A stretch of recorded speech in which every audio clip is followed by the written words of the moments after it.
Toute ma vie, on m'a répété qu'il fallait que je m'adapte, que je me fonde, que je me plie. Et c'était un vrai putain d'effort colossal à chaque fois. Je suis née faible et fatiguée, voilà la vérité. Pendant que le reste du monde se construit dans l'effort de la normalité, j'en porte le poids et je croule dessous lui.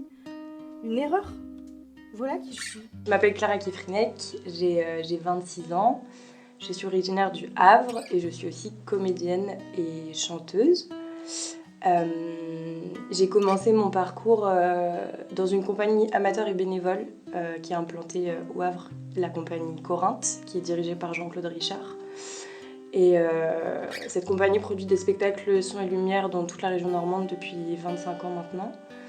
Et c'est vraiment ce début qui m'a donné envie de faire ce métier et qui m'a donné l'envie et la passion. Donc je suis allée au conservatoire du Havre, le conservatoire Arthur Honegger, où j'ai été dirigée par Ludovic Paco-Grivel et Anne-Sophie Pochet. Et suite à ça, je suis montée à Paris pour faire le cours Florent, une formation de théâtre et de comédie musicale pendant 3 ans. Cette année, j'ai eu la chance de participer à un projet avec Thibaut, donc son spectacle qui s'appelle Dissonance et qui a été joué au Petit Théâtre en avril dernier. Donc voilà un petit peu pour le parcours. Il faut que tu arrêtes de t'adapter, tu ne sais même pas qui tu es. Qui adaptes-tu? C'est comme choisir la taille d'un moule avant de savoir ce qu'on a dans le frigo. Tu vas l'ouvrir, ce putain de frigo, bordel de merde. Vois tes peurs. Contemple le bizarre, les névroses, les doutes, les passions et toutes ces sortes de drôleries. Ensuite, accepte-les. Elles sont là, constitutives de ce que tu es. Respire. L'heure est venue. Au menu, vieille lubie et enfer paranoïaque. Angoisse métaphysique et éducation à l'emporte-pièce. Et la lumière fut. Je m'appelle Thibaut Crevel. Je suis l'auteur et le metteur en scène de la pièce Invisible, l'un des comédiens également. Par rapport à la compagnie Les Égarés, je monte des spectacles avec elle depuis 2016 à Paris et au Havre, en région normande, étant moi-même havrais. Voilà. Non, avec Thibaut, on s'est rencontrés donc, sur sa pièce Dissonance, qu'il a écrit et mis en scène.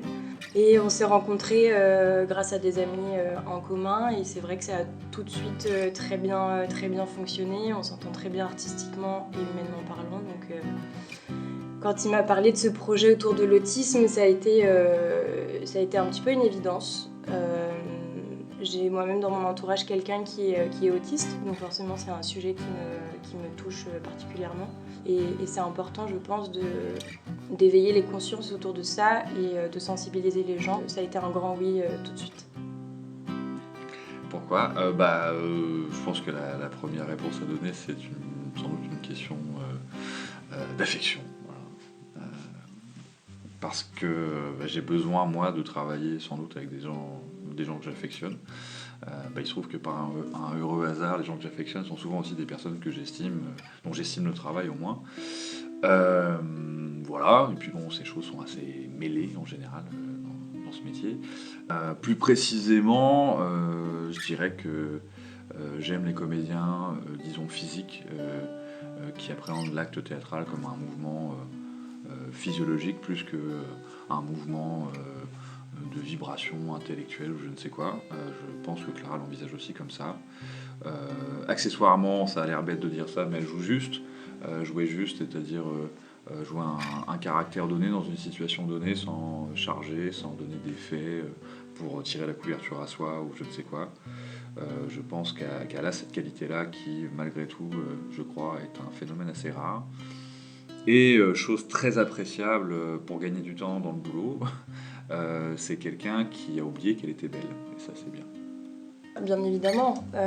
Si j'ai accepté ce projet, c'est aussi pour comprendre, découvrir aussi un peu plus profondément ce qu'est véritablement l'autisme. Ce que j'ai envie, en tout cas, c'est de découvrir les mécanismes et les fonctionnements de pensée, leur rapport avec les autres.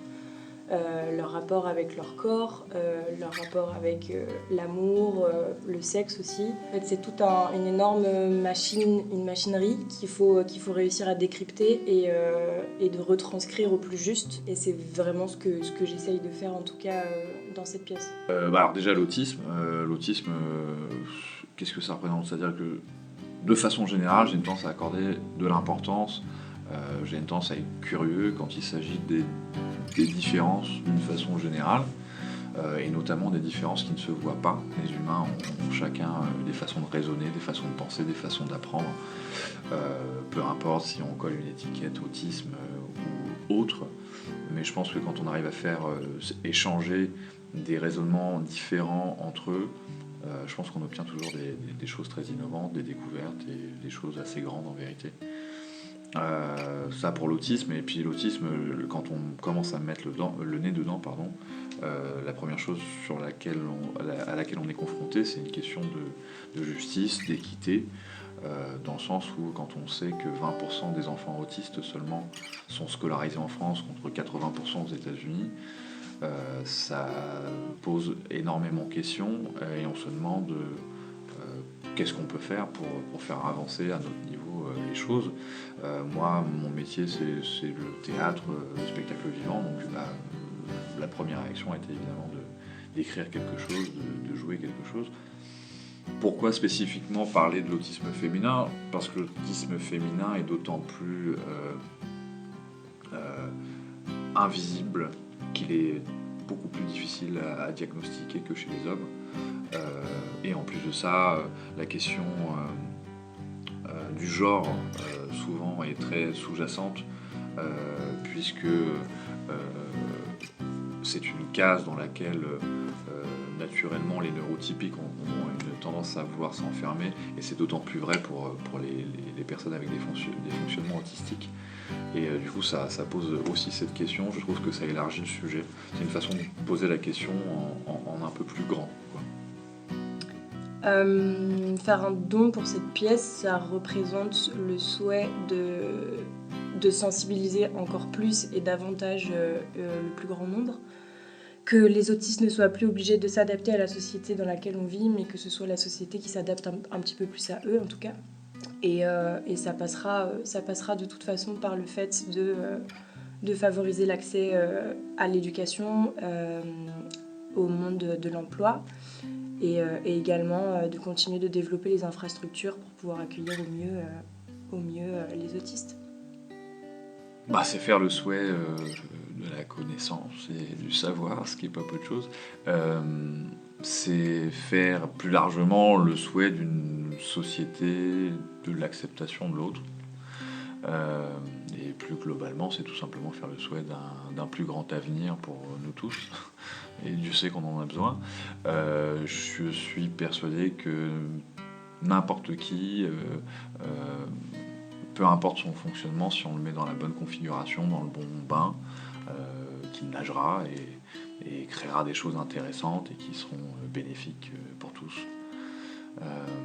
Et plus accessoirement, parce qu'il ne faut pas s'oublier quand même, c'est faire le souhait d'un divertissement, d'un objet théâtral de qualité, local et écologique, à faire rougir le cinéma.